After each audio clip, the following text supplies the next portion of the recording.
One film old ಇನ್ನು ಉಪಾಧ್ಯಕ್ಷ ಜೊತೆ ನೀವಾಗಲೇ 3 ಲ್ಯಾಂಗ್ವೇಜ್ಗೆ ಇವಾಗ ಪಾದಾರ್ಪಣೆ ಮಾಡ್ತಾ ಇದ್ದೀರಾ. 18 ಫಿಲಮ್ಸು 50 ಫಿಲಮ್ಸ್ ಆದಮೇಲೆ ಪ್ಯಾನ್ ಇಂಡಿಯಾ ಅಂತ ಹೋಗ್ತಾರೆ. ನೀವಾಗಲೇ ಮಲ್ಟಿ ಲಿಂಗ್ವಲ್ ಆ್ಯಕ್ಟರ್ ಆಗೋಕ್ಕೆ ತಯಾರಿ ಆಗ್ತಾ ಇದ್ದೀರಾ? ಇದು ನಮ್ಮ ನಿರ್ಮಾಪಕರದ್ದು ಪ್ಲ್ಯಾನು. ನಾನು ಕನ್ನಡದವನೇ, ಕನ್ನಡ ಸಿನಿಮಾನೇ ಇದೇನು ಮಾಡ್ತಿದ್ವಿ. ಇನ್ನೂ ಒಬ್ಬರು ಈಗ ಸುನೀಲ್ ಸರ್ ಇದ್ದಾರೆ, ಇನ್ನೂ ಒಬ್ಬರು ಕಾಮಿಡಿಯನ್ ಆ್ಯಡ್ ಆಗ್ತಾರೆ, ಸದ್ಯದಲ್ಲಿ ಹೇಳ್ತೀವಿ. ಸೊ ಹಂಗಾಗಿ 3 ಸ್ಟೇಟು 3 ಕಾಮಿಡಿಯನ್ನು, ಹಂಗಾಗಿ 3 ಭಾಷೆ ಚಿತ್ರ ಮಾಡೋಣ ಅಂತ ಪ್ರೊಡ್ಯೂಸರ್ ಆ್ಯಂಡ್ ಡೈರೆಕ್ಟ್ರದ್ದು ಪ್ಲ್ಯಾನ್ ಆಗಿತ್ತು. ಬಟ್ ನೀವು ಇದರೊಳಗೆ ಎತ್ತುಗಳು ನಿಮ್ಗೆ ಹೆದರಿಸ್ತೀರಾ, ನೀವು ಎತ್ತುಗಳನ್ನ ಹೆದರಿಸ್ತೀರಾ? ಅದು ಗೊತ್ತಾಗಲಿಲ್ಲ ಇವಾಗ. ಕೆಲವು ಕಡೆ ನಾನೇ ಎತ್ತುತ್ತೀನಿ, ಕೆಲವು ಕಡೆ ಅದೇ ಎತ್ತುತ್ತೆ. ಸೊ ಹಂಗಾಗಿ ಇದು ಒಂದು ಪಕ್ಕ ಜೋಡೆತ್ತು ಅಂದರೆ ಏನು ಅಂತ. ಆ್ಯಕ್ಚುಲಿ ಜೋಡೆತ್ತು ಅಂದರೆ ಇಬ್ಬರು ಲೆಕ್ಕ. ಅದು ಇನ್ನೊಬ್ಬರು ಇದ್ದಾರೆ, ಅದು ಯಾರು ಅಂತ ಸದ್ಯದಲ್ಲಿ ಹೇಳ್ತೀವಿ. ನಿಜವಾದ ಜೋಡೆತ್ತುಗಳು ಯಾರು ಅಂತಲೂ ಹೇಳ್ತೀವಿ. ಸೊ ಇದನ್ನು ಅಷ್ಟೇ. ಆಯಿತು. 3 ಡೈಲಾಗ್ ರೈಟರ್ ಬೇಕಾಗಿತ್ತ ನಿಮಗೆ? ಅದು ಸಿನಿಮಾ ಮೇಲಿರೋ ಪ್ರೀತಿ ನಮ್ಮ ತಂಡಕ್ಕೆ ಎಷ್ಟಿದೆ ಅಂತ. ಯಾಕೆಂದರೆ ಇವತ್ತು ನಾವು ಏನೇ ತಂದ್ರೂ ಫೈನಲಿ ಸ್ಕ್ರೀನಲ್ಲಿ ಏನು ನೋಡ್ತಾರೆ ಅದಷ್ಟೇ ಕಾಣಿಸೋದು. ಸೊ ಅದಕ್ಕೆ ಹೋಮ್ ವರ್ಕು ಎಷ್ಟು ಚೆಂದ ಮಾಡ್ತೀವಿ ಅಷ್ಟು ಒಳ್ಳೆಯದು. 3 ಡೈಲಾಗ್ ರೈಟ್ರ್ ಯಾಕೆ ಅಂದರೆ ಇದರಲ್ಲಿ ಕಾಮಿಡಿ ಇದೆ, ಎಮೋಷನ್ಸ್ ಇದೆ, ಜೊತೆಗೆ ಸ್ವಲ್ಪ ಮಾಸು ಇದೆ.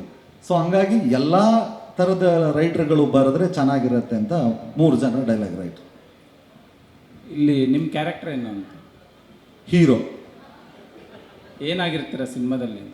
ಇದು ಒಂದು ಹಳ್ಳಿ ನಡೆಯುವಂಥ ಕಥೆ ಆಗಿರೋದ್ರಿಂದ ಒಂದು ಕುಟುಂಬ, ಒಂದು ಫ್ಯಾಮಿಲಿ ಎಂಟರ್ಟೈನ್ಮೆಂಟು. ಒಂದು ಹಳ್ಳಿನಲ್ಲಿ ಈಗ ಸ್ವಲ್ಪ ಒಂಚೂರು ರೈತರ ಬ್ಯಾಕ್ಡ್ರಾಪು ಇದೆ, ಒಂಚೂರು ಹಂಗೂ ಇಲ್ಲ ಹಿಂಗೂ ಇಲ್ಲ ಅನ್ನೋ ಥರ. ಅರ್ಧ ಕೆಲಸ ಮಾಡ್ತಾರೆ, ಅರ್ಧ ಕೆಲಸ ಮಾಡದೇ ಇರೋದು, ಆ ಥರದ್ದು ಒಂದು ಹಳ್ಳಿನಲ್ಲಿ ನಡೆಯುವಂಥ ಕ್ಯಾರೆಕ್ಟರ್. ಅಂದರೆ ಸುಧಾಕರ್ ಅವ್ರು ಹೇಳ್ತಾ ಇದ್ರು ಟೀಸರ್ಗೆ ಐಡಿಯಾ ಕೊಟ್ಟಿದ್ದೆ ಚಿಕ್ಕಣ್ಣ ಅದೆಲ್ಲ ಅಂತ. ಎಲ್ಲೋ ಒಂದು ಕಡೆ ನೀವೇ ಒಂಥರ ಕ್ಯಾಪ್ಟನ್ ಆಫ್ ದ ಶಿಪ್ ಆಗಿದೆ. ಮಹೇಶ್ಗೆ ಸ್ವಲ್ಪ ಸೈಡ್ ಇಳಿಸ್ದಂಗೆ. ಯಾವತ್ತು ಕ್ಯಾಪ್ಟನ್ ಆಫ್ ದ ಶಿಪ್ ಡೈರೆಕ್ಟ್ರೆ. ನಮ್ಮದು ಏನಾಗಿದೆ ಅಂದರೆ ಒಂದು ಟೀಮ್ ವರ್ಕ್ ಅಂತ ಮಾಡ್ತಾಯಿದ್ದೀವಿ.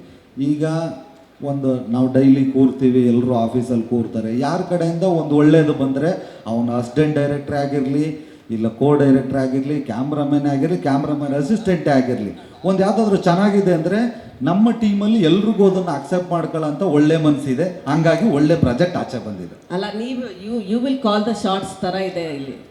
ನಾನು ಇಲ್ಲೇ ಶೂಟಿಂಗ್ ಮಾಡಿದ್ವಿ, ಸೆಟ್ ಹಾಕಿ. ನೀವು ಬಂದಿದ್ರೆ ಗೊತ್ತಾಗಿರೋದು ಶೂಟಿಂಗ್ ಮಾಡಿದ್ದು ಡೈರೆಕ್ಟ್ರೇ ಅಂತ. ಇದೆಲ್ಲ ಒಂದು ಟೀಮ್ ವರ್ಕ್ ಆಗ್ತಿರೋದ್ರಿಂದ ಹಂಗಾಗಿ ಖುಷಿ ಇದೆ. ಈಗ ಇದರಲ್ಲಿ ಎಷ್ಟೋ ಸಲ ಡೈರೆಕ್ಟ್ರು ಬಂದು ನನಗೆ ಆ್ಯಕ್ಟ್ ಮಾಡಿ ತೋರಿಸ್ತಾರೆ. ನಾನು ಎಷ್ಟೋ ಸಲ ಇದು ಯಾವುದೋ ಒಂದು ಡೈಲಾಗ್ ಚೆನ್ನಾಗಿದೆ ನೋಡ್ರಿ ಅಂದರೆ ಅವ್ರು ಆ್ಯಡ್ ಮಾಡ್ಕೋತಾರೆ. ನಮ್ಮ ಡೈಲಾಗ್ ರೈಟ್ರಿಗೂ ಸಹ ನಾನು ಒಂದು 2-3 ಡೈಲಾಗ್ ನೋಡಿ ಸರ್ ಇದು ಬರೆದ್ರೆ ಚೆನ್ನಾಗಿರುತ್ತೆ ಅಂದರೆ ಅವರು ಬರೀಬೇಕಾದ್ರೆ ಅದನ್ನು ಆ್ಯಡ್ ಮಾಡ್ಕೊಂಡಿದ್ದಾರೆ. ನಾವು ಮಾಡೋ ಸ್ಕ್ರೀನ್ ಪ್ಲೇಲಿ ಅವರೂ ಕೂತಿದ್ದಾರೆ, ಹರೀಸರೂ ಗೊತ್ತಿದ್ದಾರೆ. ಇದು ಫುಲ್ ಟೀಮು. ಇಲ್ಲಿ ಯಾರು ಮ್ಯೂಸಿಕ್ ಡೈರೆಕ್ಟ್ರು, ಕ್ಯಾಮ್ರಾಮನ್ನು, ಪ್ರೊಡ್ಯೂಸರು, ಡೈರೆಕ್ಟ್ರು, DOP ಅಂತಿಲ್ಲ, ಪೂರ್ತಿ ಎಲ್ಲರೂ ಎಲ್ಲ ಕೆಲಸನೂ ಒಂದು ಮಾಡ್ತಾಯಿದ್ದೀವಿ. ಒಂದು ಈ ಥರದ್ದು ಎಲ್ಲರೂ ಒಟ್ಟಾಗಿ ಹಿಂಗೆ ಕೂತ್ಕೊಂಡು ಕೆಲಸ ಮಾಡಿದ್ರೆ ಚೆನ್ನಾಗಿ ಬರುತ್ತೆ ಅನ್ನೋದೊಂದು ನಮ್ಮ ನಂಬಿಕೆ. ಕೆಲವು ವಿಷಯಗಳಿದೆ ಈ ಕತೆ ಒಳಗಡೆ, ಕೆಲವು ವಿಷಯಗಳನ್ನ ಈ ಪ್ರೆಸೆಂಟ್ ಟೈಮಲ್ಲಿ ಹೇಳಿದ್ರೆ ಅದನ್ನು ನಂಬೋಕ್ಕೆ ಕಷ್ಟ. ಸೊ 1980ಕ್ಕೆ ಅಂತ ಹೋದರೆ ಆವಾಗ ಒಂದಷ್ಟು ಇನೋಸೆನ್ಸ್ಗಳಿತ್ತು, ಫ್ಯಾಮಿಲಿ ಅಟ್ಯಾಚ್ಮೆಂಟ್ ಇತ್ತು, ಭಯ ಭಕ್ತಿ ಇತ್ತು. ಇವಾಗ ಇಲ್ಲ ಅಂತಲ್ಲ, ಆಗಿನಷ್ಟು ಇಲ್ಲ. ಸೊ ನಮ್ಮ ಕಥೆಯಲ್ಲಿ ಅದಕ್ಕೆಲ್ಲ ಜಾಸ್ತಿ ಒತ್ತು ಕೊಟ್ಟಿರೋದ್ರಿಂದ ನಾವು 90s 80sಗೆ ಹೋಗೋಣ ಅಂಥೇಳಿ ಆ ಥರದ್ದು ಪ್ಲ್ಯಾನ್ ಮಾಡ್ಕೊಂಡು. ನನಗೆ ಏನು ಅನಿಸ್ತು ಗೊತ್ತಾ, ಟೈಟಲ್ ಪಾಪ್ಯುಲಾರಿಟಿಗೋಸ್ಕರ ನೀವು ಕತೆ ಮಾಡಿಲ್ಲ ಅಂತ ಅಷ್ಟೇ ಕೇಳಿದ್ದೆ. ಈಗ ಅದು ಪಿಕ್ಚರ್ ನೋಡಿದ್ರೆ ನೀವು ಈ ಟೈಟ್ಲ್ ಬಿಟ್ಟು ಬೇರೆ ಟೈಟ್ಲ್ ಯೋಚನೆ ಮಾಡೋಕ್ಕಾಗಲ್ಲ. ಇದು ಯಾವುದು ಕ್ಯಾರೆಕ್ಟರ್ಗಳ ಮೇಲೆ ಇಟ್ಟಿಲ್ಲ, ಕತೆಗೆ ಇಟ್ಟಿದ್ದೀವಿ. ಈ ಸಿನಿಮಾ ಬಂದಾಗ 100% ಆ್ಯಪ್ಟು ಈ ಟೈಟ್ಲು ಅಂತ ಇದೆ. ಆಮೇಲೆ ಟೈಟ್ಲು ಕೊಟ್ಟಿದ್ದು ರಾಮಮೂರ್ತಿ ಸರ್, ಅವ್ರ ಹತ್ರ ಇತ್ತು ಟೈಟ್ಲು. ನಾವು ಈ ಟೈಟ್ಲ್ ಕೇಳಿದ ತಕ್ಷಣ ಕೊಟ್ಟರು. ರಾಮಮೂರ್ತಿ ಸರ್ಗೆ ಮಾಧ್ಯಮದ ಮುಖಾಂತರ ಥ್ಯಾಂಕ್ಸ್ ಹೇಳ್ತೀನಿ.